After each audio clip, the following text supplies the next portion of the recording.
ఈ మధ్య మనం చూసాం అంటే మొన్న గరికపాటి గారు మాట్లాడిన అంశాల మీద చాలా గట్టిగా మాట్లాడారు.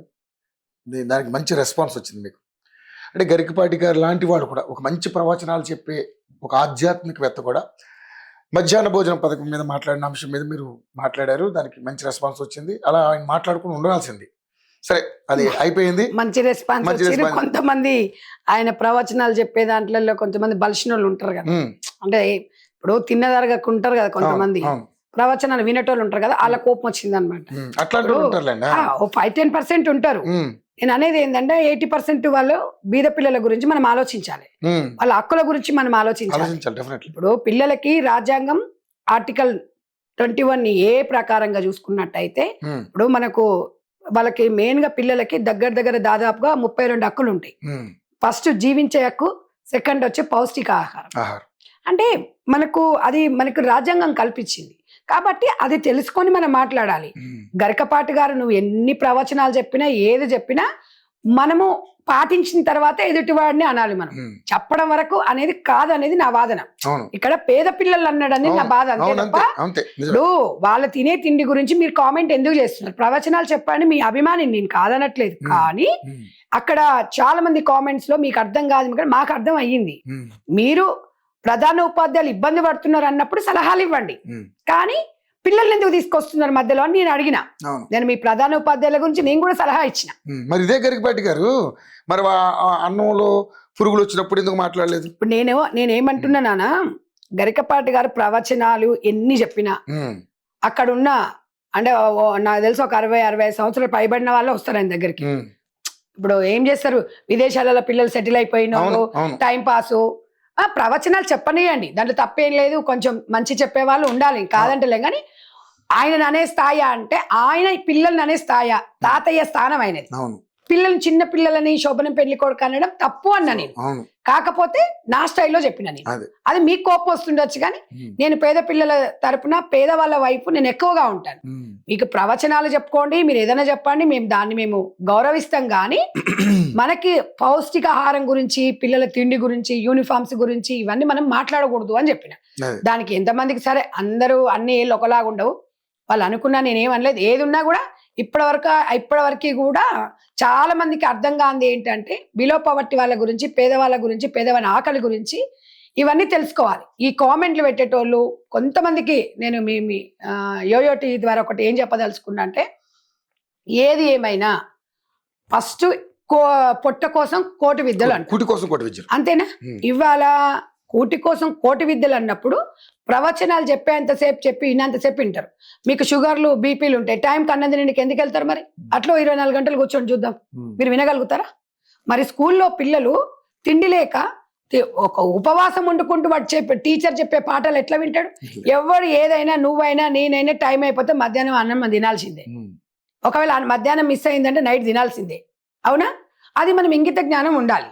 నేను అనేది ఏంటంటే, నేను ఎవరినో విమర్శించడానికి అని కాదు, కాకపోతే ఆయన అన్న విధానాన్ని బట్టి నేను స్పందించిన.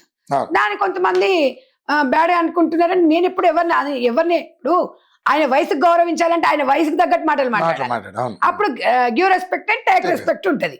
అంతేగాని ఈమెవరు, ఆమెవరు, ఈ బ్యాడ్ కామెంట్ పెట్టేవాడు పిల్లల్ని మంది కోసమే కన్నాడు కొంతమంది పెడతారు. ఏమైనా సిగ్గుందా వాళ్ళకి కొంచెం? మీ ఇళ్ళకల్లా ఏమైనా తీసిస్తున్నారా? పిల్లల ప్రాథమిక హక్కును మీరు కాల రాయకూడదు.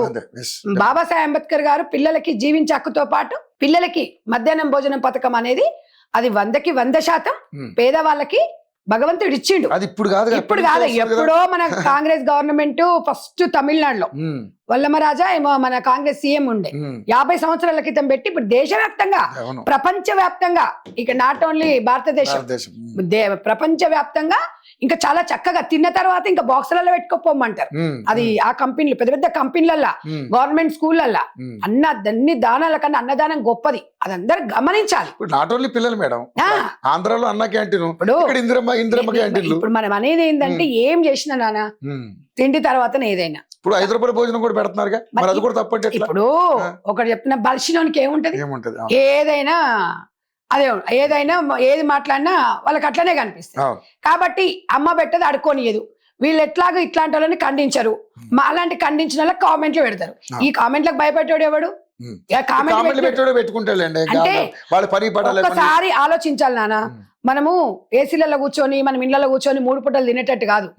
3 పూటలలో ఒక్క పూట కూడా ఒక అన్నం దొరకని వాళ్ళు ఉంటారు. వాళ్ళ గురించి మనం ఆలోచించాలి. ఒకవేళ మీరు ఆలోచించలేనికి వదిలేయండి, కానీ పెట్టేటోళ్ళని ఎందుకు పెట్టనివ్వరు అనేది నా వాదన.